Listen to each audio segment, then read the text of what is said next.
వీళ్ళకి విజయాన్ని చేకూరించింది. దీని ఎఫెక్ట్ మనకి ఇక్కడ దీని మీద కూడా ఉంటుంది. కాంగ్రెస్ కూడా నేర్చుకోవాల్సిన గుణపాఠాలు చాలా ఉన్నాయి యా దీంట్లో.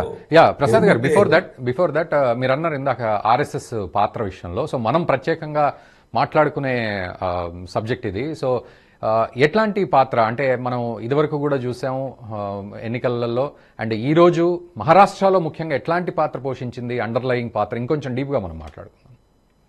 అంటే మాకు తెలిసి ఆర్ఎస్ఎస్ లో ఎలా ఉంటుందంటే అండి, జనజాగరణ ఉంటుంది అనమాట. హ్మ్. అనుకోండి, హ్మ్. వాళ్ళతో కూర్చోవడం, మాట్లాడడము, మన దేశానికి ఏది మంచిది హ్మ్. అని అలా చెప్పడము. వాళ్ళని కొంతమందికి చదువుకున్న వాళ్ళకి ఏంటంటే మేధస్సు ఎక్కువైపోయి వాళ్ళకి ఇవన్నీ మనకి మన ఓటు వేస్ట్ ఇలా అని ఉంటుంది. హ్మ్. వాళ్ళ ఓటు ఎంత ఇంపార్టెంట్, వాళ్ళు వెళ్ళి వేయడం, వాళ్ళు వాళ్ళ కుటుంబ సభ్యులు వెళ్ళి వేయడము, హ్మ్. వాళ్ళ పోలింగ్ బూత్ ఎక్కడ ఉంది, ఆ ఓటర్ స్లిప్ ఎలా తీసుకోవాలి, హ్మ్. వాళ్ళకి వెళ్ళి ఇటువంటివి ఏవైతే ఆన్ ద గ్రౌండ్ ఏవైతే ఉంటుందో అది పెద్ద పెద్ద చేయాల్సిన అవసరం లేదు. పెద్ద పెద్ద మీటింగ్లు, లక్షల మంది జనాలు అవసరం లేదు. హ్మ్. అదే ఎంత పెద్ద చేసినా సరే హ్మ్. మనకి at the end of the day core సపోర్టర్లు, లేకపోతే న్యూట్రల్ గా ఉండే వాళ్ళు, చదువుకున్న వాళ్ళు, దేశానికి ఏది మంచిది అని తెలిసిన వాళ్ళు, వాళ్ళ చేత వెళ్ళి ఓట్లు వేయించడం ఇంపార్టెంట్ కాబట్టి హ్మ్. ఇటువంటి జనజాగరణ జరుగుతూ ఉంటుంది అన్నమాట. హ్మ్.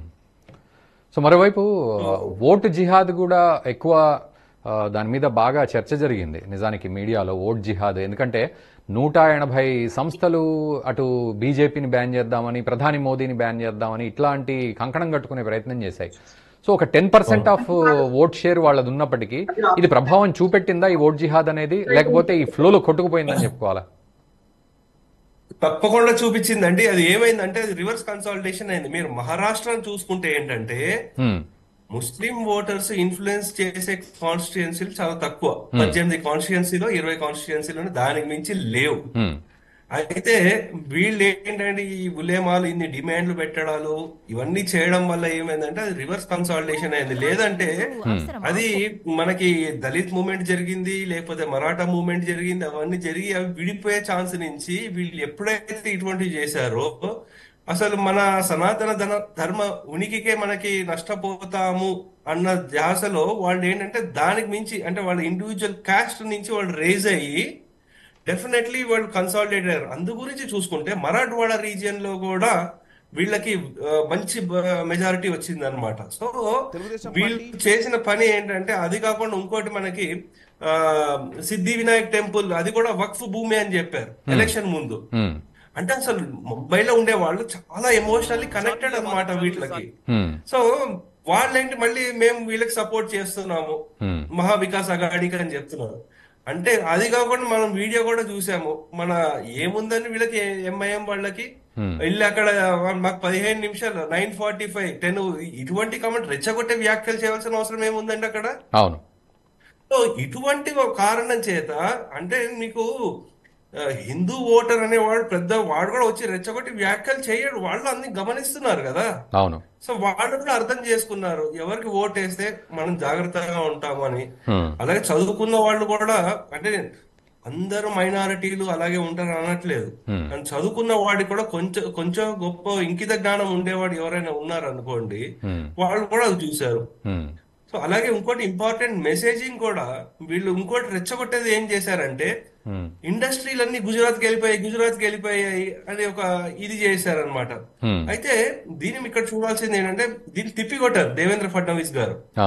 ఏమని, వీళ్ళు సరిగ్గా హ్యాండిల్ చేయలేక ఇవన్నీ వీళ్ళ సమయంలోనే వెళ్ళిపోయాయి, వీళ్ళు సరైన అడ్మినిస్ట్రేషన్ ఇవ్వలేదు కాబట్టి ఇండస్ట్రియలిస్టులు అందరూ వెళ్ళిపోయారు హ్మ్. అని ఆ మెసేజింగ్ కూడా ఇచ్చారనమాట. అందు గురించి ఏంటంటే అక్కడ జనాలకి అక్కడ చైతన్యం కలిగి ఏదైతే దేశానికి మంచిదో, ఇప్పుడు మోదీ గారి పథకాలు ఏవైతే ఉన్నాయో మంచివి, హ్మ్. అలాగే లాడ్లీ బెహనా యోజన, అంటే వీళ్ళు కూడా అంటే వెల్ఫేర్ స్కీమ్స్ నువ్వు వీళ్ళు 1500 ఇస్తామంటే వీళ్ళు ఎంబీఏ వాళ్ళు 3000 ఇస్తామన్నారు. హ్మ్.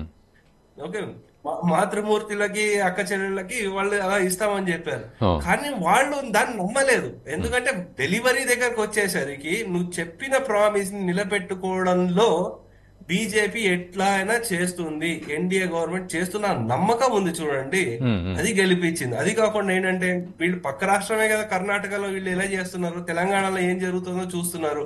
అలాగే హిమాచల్ ప్రదేశ్ లో ఇంకా కంపెనీ ఆస్తులన్నీ తాకట్టు పెట్టుకునే మన స్టేట్ ఆస్తులన్నీ తాకట్టు పెట్టుకునే స్టేజ్కి వచ్చాయి. ఉమ్, సో ఇవన్నీ గమనిస్తున్నారు. ఉమ్, ఇందు గురించి ఏంటంటే వీళ్ళు ఏది చెప్తారు, సరే ఈ రోజు 3,000 అంటాడు, రేపు 10,000 అంటాడు, అది ఇచ్చేది ఎప్పుడు సచ్చేది ఎప్పుడు ఎవరికి తెలియదు అది. ఉమ్, అటువంటి ప్రామిస్లు ఉన్నాయి వీళ్ళది. అందు గురించి రాహుల్ గాంధీ గారు అసలు చెప్పాలంటే నెంబర్ 1 క్యాంపెయినర్ ఎన్డీఏకి ఆయనే.